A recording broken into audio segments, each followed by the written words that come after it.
At Harper, you are an inventor, an entrepreneur, an engineer. You run a company called Invinity. What does your job look like on a day-to-day basis? Like what do you do? You wake up in the morning and... Yeah. Well, it's an excellent question.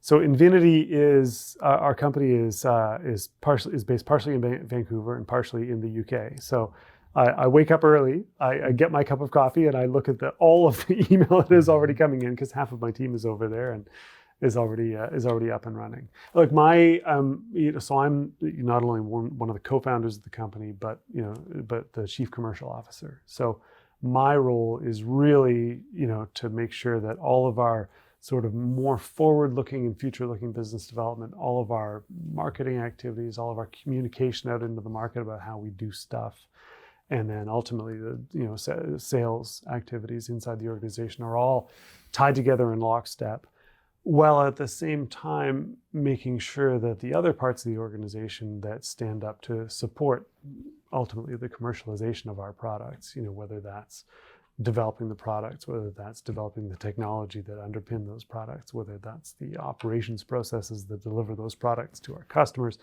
all make sure that all those things are tied together in a way that ultimately come back to making sure our customers are getting what they need. So you go through this list of emails, and then where does your day go from there? It's an excellent question. I mean, because I have a sort of a dual role, partially as head of the commercial team, and also as one of the executive directors of the company. So I sit on the board. So I have sort of a combination of a broad corporate mandate and then a specific commercial mandate within the organization. So it really depends on what the company is doing at a particular period of time, where I end up spending most of my hours. Our industry can be very cyclical, and the individual deals that we contract for are usually comparatively large. We'll probably do 6 to 10 large deals and maybe an equivalent number of smaller deals per year. If all those come together at a particular time, I'm 100% focused on deal flow and getting those things done and contracted. At other times, if for example, we just came through our annual reporting period, or if we're, in the middle of another corporate event like a fundraising or something like that, I'm almost entirely focused on that side of the business. So it really depends. It's a job that does not let one get bored. So you're managing teams. That's right. Yeah. You're managing customer relations. Yep. You're helping to manage corporate governance. Yep. And on any given day, that can change and jump from one to the next, back to the other, and back over here again. And then you get a request to do an interview, and here you are. And here I am. Yeah. So it's nice to be able to step back and actually, just have a little fun. But you're having to do all of that. Yep. So how did you get to the point where you can actually do it? Because even though we go, oh yeah, well, you manage this team. Well, managing a team takes a long time to learn how to be able to do that. You need to know what you're managing. So you have to have that technical expertise. Yep. Walk me through your career. How did you get started? Were you like an 8-year-old guy who loved to tear things apart and figure out how they work, and away you went? You know what? Yes. When I was growing up, my best friend, his father ran an electronics company, and it was actually the company that built the original control systems for the original SkyTrain line, the Expo SkyTrain line. And he'd bring all these bits and pieces of weird stuff home from the shop, and we'd go over there, probably about 8 years old, and like unsolder stuff, and trying to make capacitors blow up, and all this kind of stuff that we just had fun with in the backyard. But you were learning how things worked. Yeah. Yeah, absolutely. Yeah. And then when I got into high school, one of my passions was cycling. I was racing mountain bikes, and then working in a bike shop, to pay for all my bike parts. And that just sort of gave me a bit of a mechanical aptitude. And then when I was thinking about what to do for university, mechanical engineering just made a ton of sense to me. So that's the direction that I went. And so where'd you go to school? UBC. Yeah. And you got your degree in mechanical? Yeah, I did an undergraduate degree in master's engineering. Undergraduate degree in mechanical engineering at UBC. Yeah. But there was some other school that you went to that I... Yeah, I did my master's degree at this little technology school in Massachusetts. Many years later.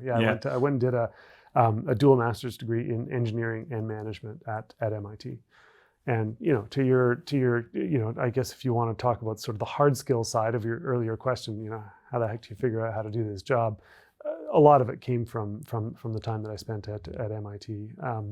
The program that I did was really a hybrid of the fundamentals of the MBA program, the fundamentals of their master's in systems engineering, and then you could kind of take whatever electives you wanted. So I did, some stuff on systems design, and I did some stuff on, the energy sector, and I did some stuff on sales and marketing as a specialization. And that was how I sort of learned at least some of the hard skills that I occasionally try and sling out today. So you come back to Vancouver. How did you wind up ultimately in the battery business? Well, going back to my time at UBC, even after my first year out of university, I got a job as an intern at Ballard Power Systems. This is dating myself, 1996, when Ballard was just really at the forefront of starting to bring fuel cell technology to market. Mm-hmm. And I was a hired to pull a wrench on their original the original fuel cell bus fleet. So I helped put together some of those buses, and then spent about a year and a half at Ballard, both so 2 summers and then part-time during the school year with those guys. And then when I was thinking about what to do after graduation, some of the team from Ballard had left to start another company in the fuel cell and hydrogen space called General Hydrogen. And they were looking to build up their team, and so I went to play with them and had a great time there. 2005, I was the GH was going through a downturn. I was looking for other options, and saw this company called VRB Power Systems that was hiring to do flow battery development. Flow batteries are not too dissimilar from fuel cells. There's a lot of commonality in the technologies and how they operate. And so it seemed like a really interesting opportunity, and I kind of jumped at it. And that was 18 years ago now. Wow. Yeah. But along the way, you also were building relationships that helped you go out to markets and raise money. And that's all an entirely different skill set as well. 100%. And it was, when I joined VRB Power as a mechanical design engineer in 2005. I pretty quickly went in the direction of sort of product management. So kind of, 1 foot in the engineering world, 1 foot in the sales world, really trying to make sure that the product market fit was going to be appropriate. VRB Power was a pre-profit company, dependent on raising money to continue, developing the technology, developing the product. And you will recall that 2008 was not a kind year for such companies. No. So the company, was basically out of funds, and we were faced with the reality of, well, either we've got to go and pitch this thing ourselves and get some more money into it, or we're going to be looking for something different to do. And we really believed in the technology. We thought it had great potential. So we ended up pitching it to a number of different investors. In the end, it ended up being acquired by a company based out of Beijing called Prudent Energy. We sort of thought that we were going to be, brought on to do 4 months of technology transfer and then would eventually be sort of shown the door. And 4 years later, we're still really running the sort of the technology and systems engineering development for the merged entity. So that was which was, and it was a phenomenal experience to spend that much time over in China. I spent about a third of my time over there for a couple of years. It was really good to get to know how the companies work over there, how the sort of how relationships work over there, and it was a really good experience. Just to maybe sort of round out the story, though, in 2013, we were several of us here in Vancouver and a couple of guys down in California were still working for Prudent, and we didn't necessarily agree with the direction the company was going in terms of how the product was being configured. The flow batteries that we were building at the time were architected like these enormous chemical plants. Took them years to build, and big, civil works and infrastructure, and all this kind of stuff. But in 2013, what was most exciting to us here in North America was the degree to which renewable power, and especially solar power, were starting to be rolled out in a very, very large volume. And we knew that vanadium flow batteries, the technology, could be a great fit alongside solar. But the way that our company and all the other companies in the world were implementing that technology wasn't fit for purpose for what was going to work with the solar industry. So we left Prudent and basically created our own little startup, all focused around how do we take that technology that we know reasonably well and package it in a way that was absolutely fit for purpose for especially the solar PV industry. So you needed a couple of components to your skill set. One, you need to be able to squint and look over the horizon and see a need that was just emerging. Yeah. And then you also had to have some guts. Yeah. To take the stupidity. Which one was more important? Both. A little bit of both, right? Yeah. You need to be able to understand the art of the possible, and then marry that to the art of what is going to be needed, right? And if you see that Venn diagram starting to emerge, maybe there's an opportunity there. So let's say there's a young 8-year-old looking at this at some point and going, well, I want to be like you, Matt. Yeah. What do you think are sort of the personality traits that are important? Yeah. Because there isn't a straight line, but there are elements of personality that matter. From your perspective, what were essential in your ability to get over hardship, see things that maybe others didn't, and stick with it? It's a great question. I would say an inquisitiveness.